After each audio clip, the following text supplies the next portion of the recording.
Welcome to Michigan, Donald Trump and J.D. Vance. Here are 3 things you should know about our great state. 1, here we protect reproductive freedom.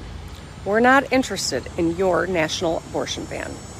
2, we always find ways to put money back in Michiganders' pockets by lowering the cost of prescription drugs, education, housing, and so much more.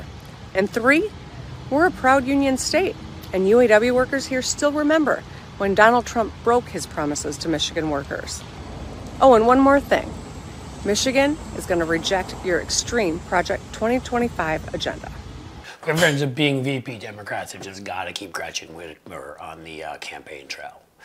She was out the other day, she's spectacular, and besides being a terrific speaker, being charismatic as hell, you know that any woman, black woman in Kamala Harris's case, white woman in Gretchen Whitmer's case, just drives him crazy when she mocks and insults him, especially J.D. Vance with his stay home and make babies and, don't go out and get a job. And I mean, she mocked him to the point where he probably had to go home and have a really long conversation with his sofa cushion, just to feel better, cry on its shoulder, that kind of thing.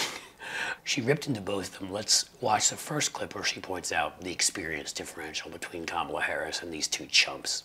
And let's be clear, Kamala Harris has more experience than the Trump-Vance ticket combined.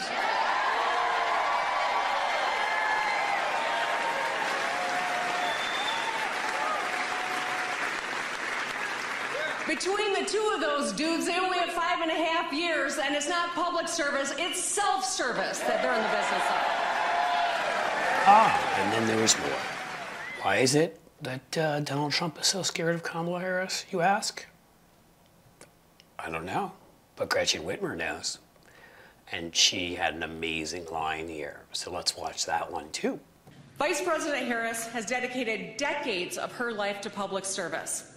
As district attorney, she put crooks and sex offenders behind bars.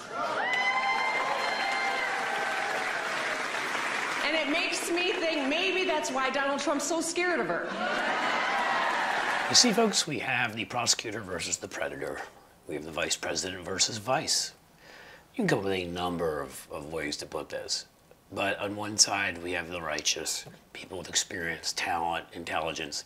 The other side, we have goons, criminals, rapists, treason, despicable. This should be the easiest race in the world, and I have a feeling we're getting there because Kamala Harris and all these terrific surrogates like Gretchen Whitmer are going to make it, so we crush them if we get out there and do our jobs.